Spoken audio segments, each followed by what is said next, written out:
Hi Scorpio, welcome back to Peace, Love and Tarot. This is your monthly reading for June 2019. It's for those of you with Scorpio as your sun, moon or rising sign in your chart. So what we have here, Scorpio, we have a theme energy here drawn from the Major Arcana under the wand, which we'll reveal shortly. I've drawn you one card for each week of the month, clarified with another deck here.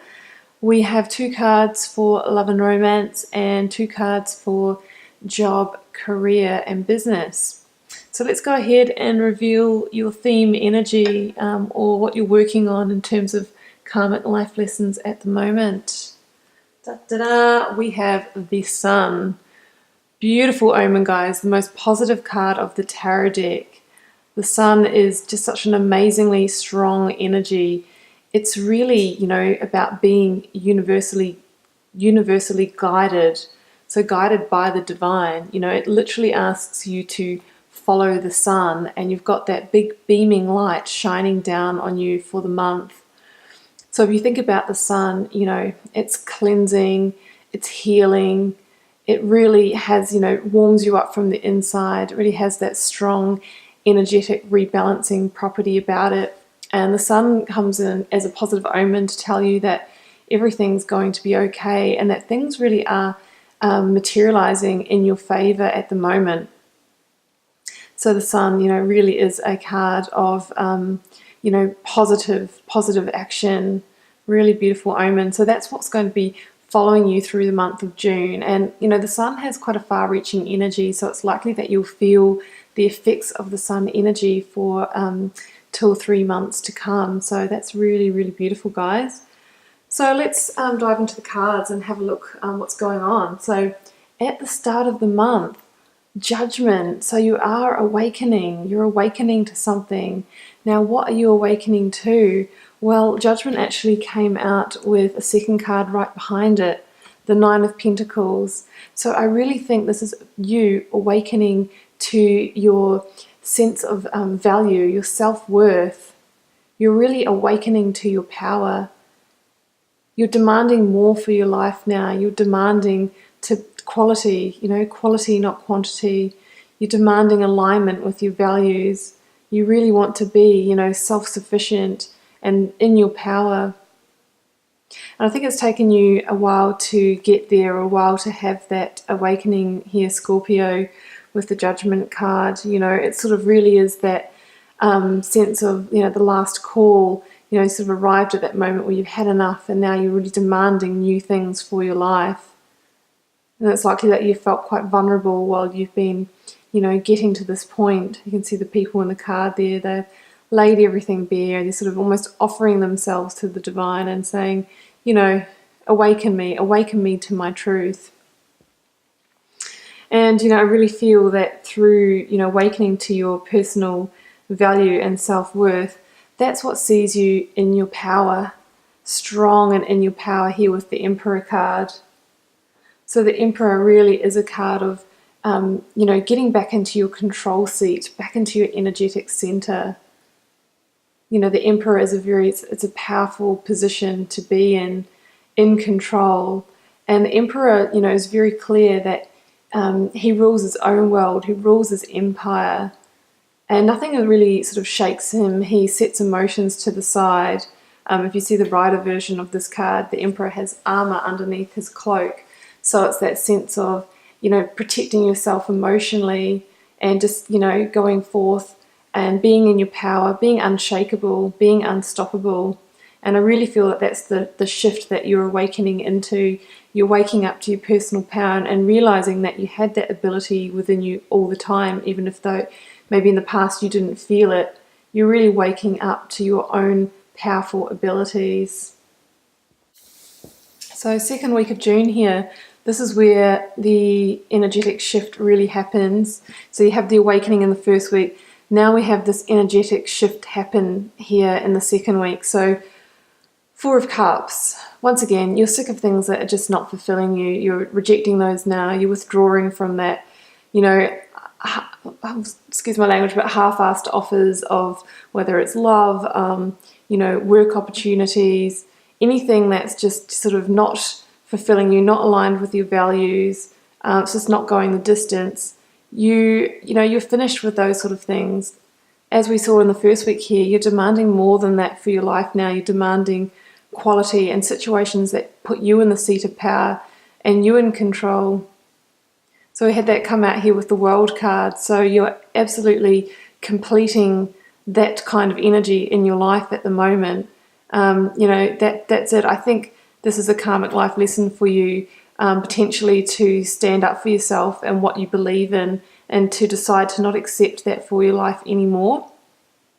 Sometimes it's easier to be a yes person and to go along with things and go with the flow and let life happen to you. But I really feel like you're waking up to the point of, okay, well, I'm the creator of my destiny. I'm not going to let life happen to me. I'm actually going to be a conscious participant in my life, and I'm going to create it the way that I want it to go. And my first step of that is to reject anything that doesn't fulfill me, anything that doesn't feel right, anything that feels like a cup half empty rather than the cup half full.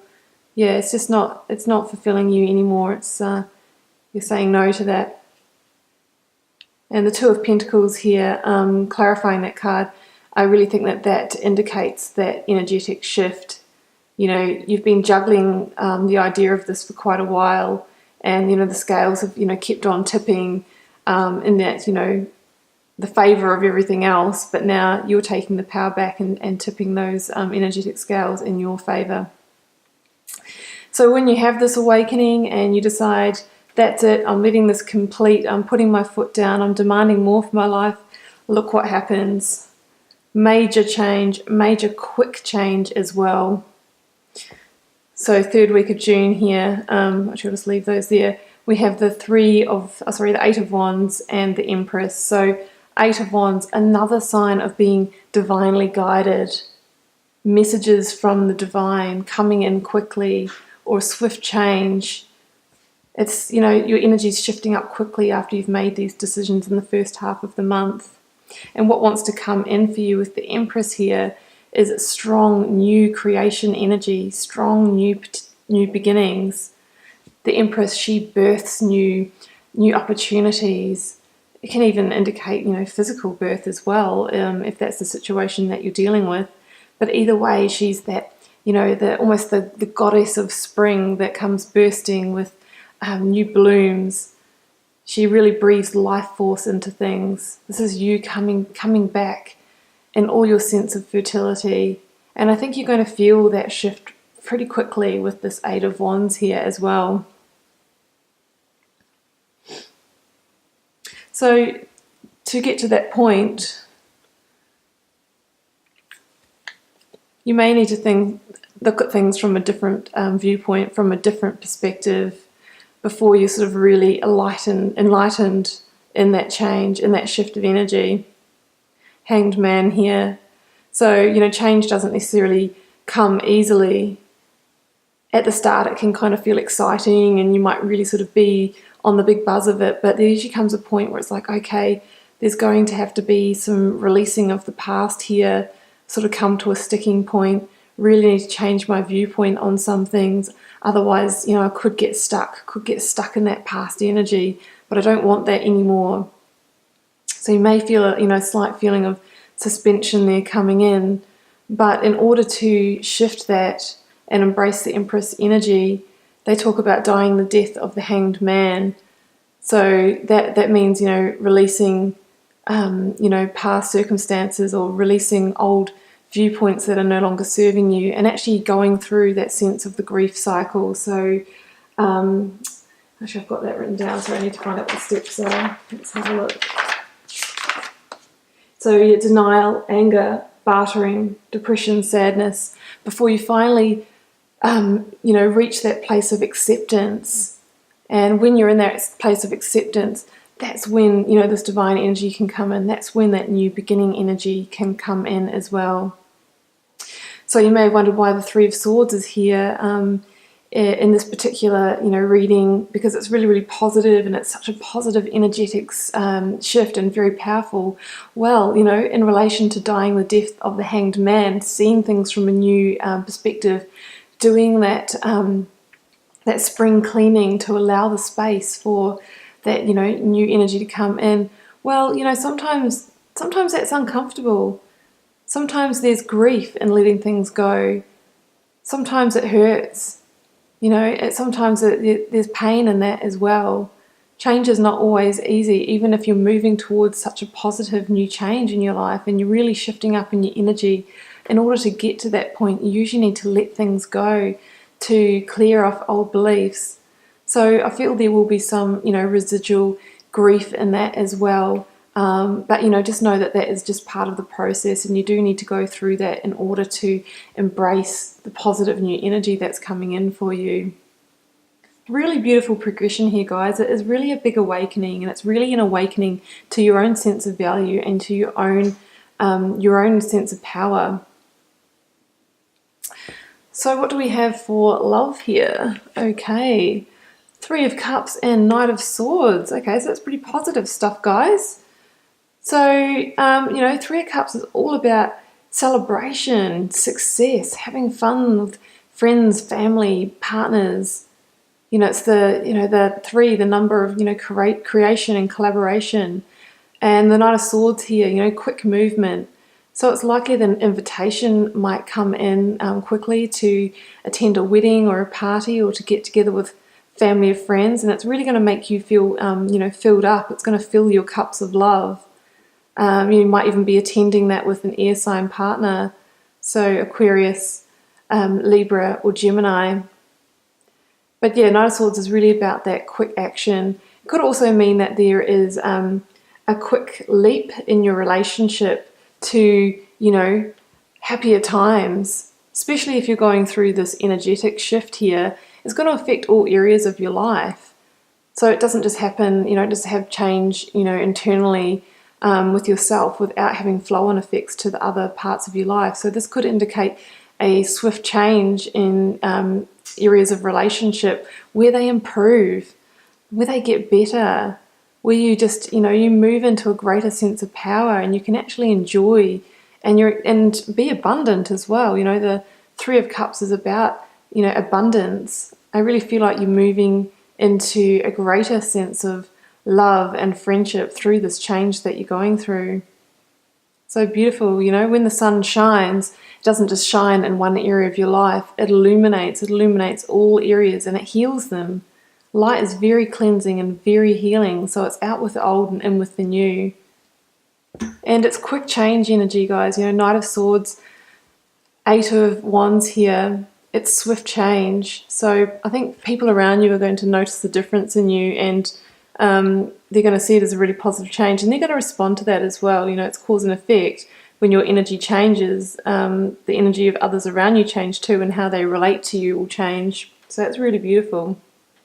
So in your work business area, guys, this is interesting because you really, fair and squarely, have three love cards here.